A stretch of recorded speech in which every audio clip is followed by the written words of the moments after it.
Selamat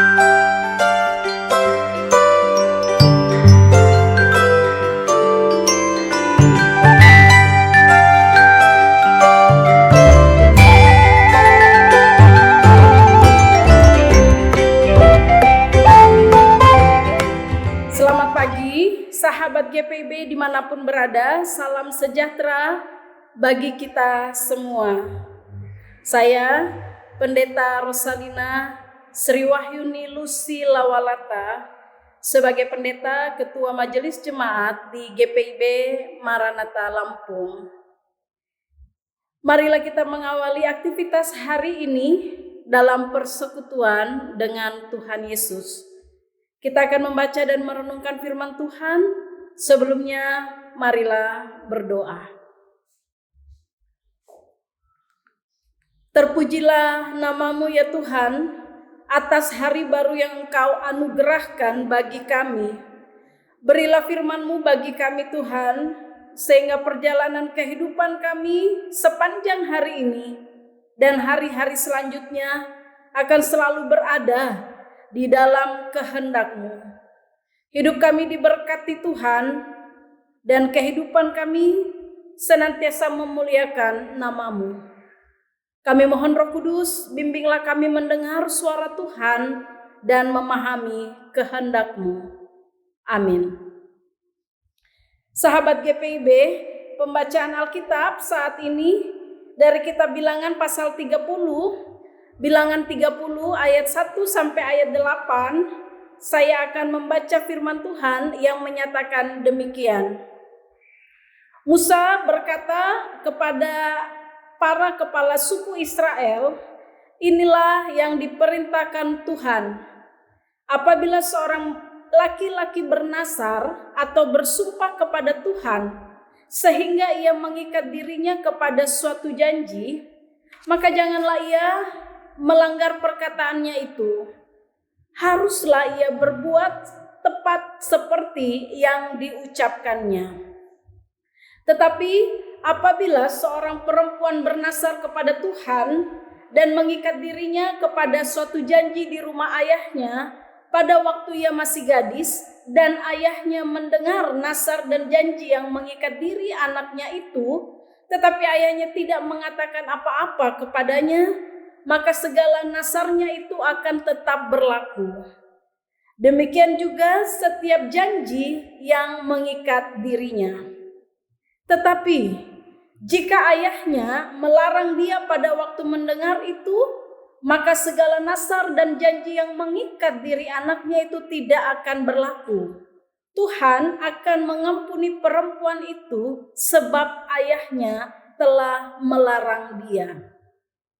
Jika perempuan itu kemudian bersuami dan ia masih berutang karena salah satu nasar atau salah satu janji yang diucapkan begitu saja dan yang mengikat dirinya, dan suaminya mendengar tentang hal itu tetapi tidak berkata apa-apa kepadanya pada waktu mendengarnya, maka nasarnya itu akan tetap berlaku.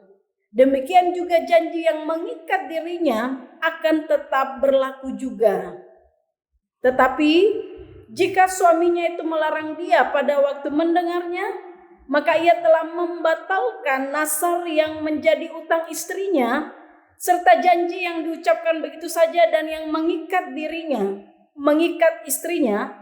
Tuhan akan mengampuni istrinya itu. Demikianlah firman Tuhan. Yang disebut berbahagia adalah mereka yang tidak hanya mendengar firman Tuhan, tetapi yang juga melakukan firman Tuhan dalam kehidupan setiap hari. Sahabat GPIB, bernasar berarti mengucapkan janji khusus kepada Allah sebagai tanggapan atas pertolongannya. Seseorang dapat bernasar untuk mempersembahkan sesuatu atau melakukan sesuatu. Kalau kita membaca kitab Mazmur 132 ayat 2 sampai ayat 5, di situ Raja Daud juga bernasar. Ia bernasar bahwa ia tidak akan istirahat sampai ia mendapat tempat untuk membangun rumah bagi Tuhan dan bagi tabut perjanjian. Dalam pembacaan saat ini kita dapat mengetahui beberapa hal tentang nasar. Yang pertama, hal bernasar dapat dilakukan oleh siapa saja. Dalam hal ini oleh laki-laki maupun perempuan. Yang jelas baik laki-laki maupun perempuan, orang yang bernasar mengikat dirinya dengan Tuhan. Hal yang kedua, nampak jelas perbedaan nasar yang diucapkan oleh laki-laki dan perempuan. Jika laki-laki bernasar, tidak ada yang dapat membatalkan nasarnya. Malah tegas di situ dituliskan bahwa haruslah ia berbuat tepat seperti yang diucapkannya, jangan melanggar. Sedangkan ketika perempuan yang bernasar, maka masih ada beberapa ketentuan yang mengikutinya, yaitu nasarnya dibuat pada waktu masih gadis kah atau sudah bersuami. Karena status gadis atau sudah bersuami ternyata itu dapat mempengaruhi nasar yang diucapkan.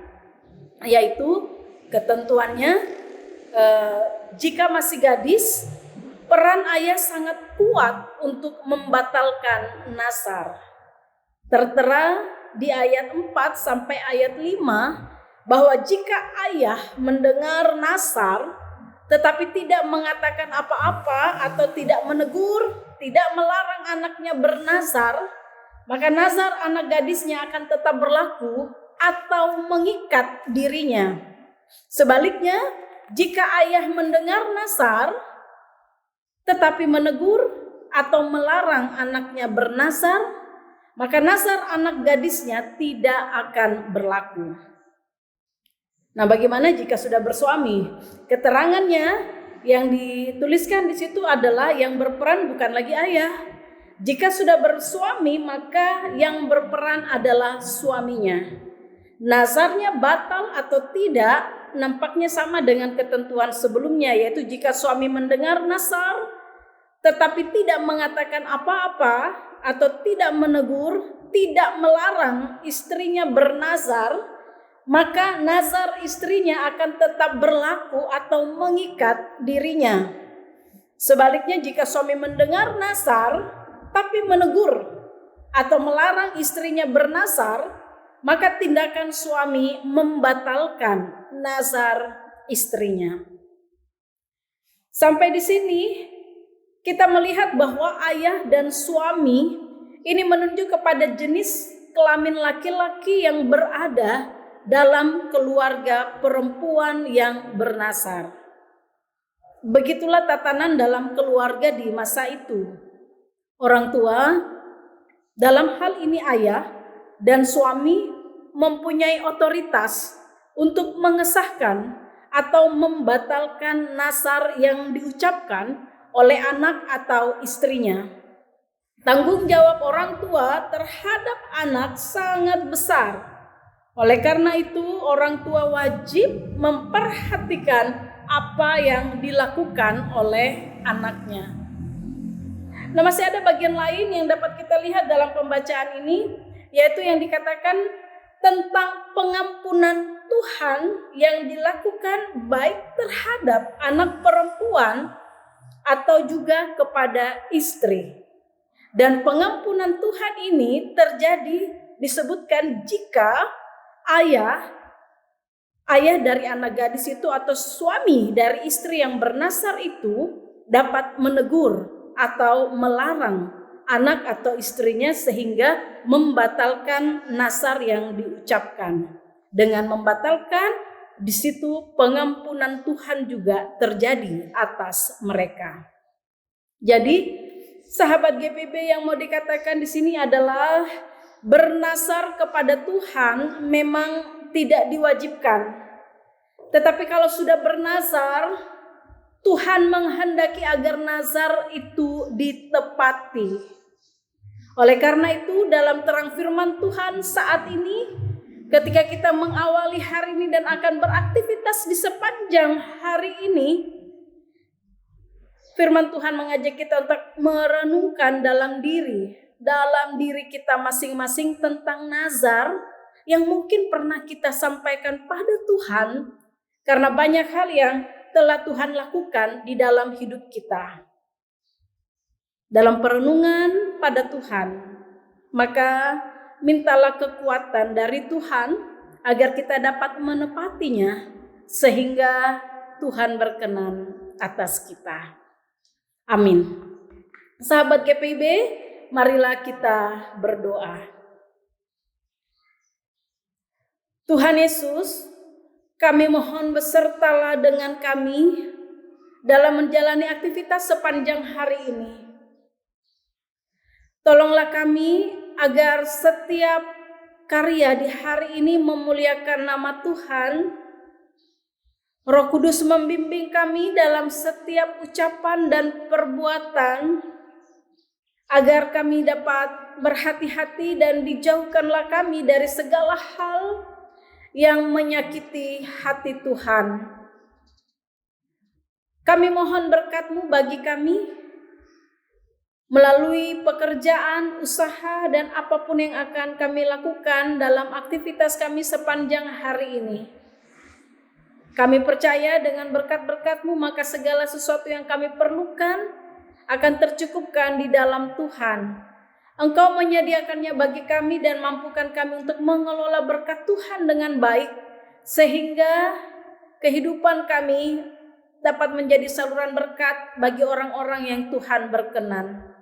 Ya Allah, dalam setiap peristiwa kehidupan apapun yang akan kami alami sepanjang hari ini dan selanjutnya, kami mohon, biarlah kidung iman dan kidung pengharapan akan tetap bergema di tengah keluarga dan dimanapun kami berada.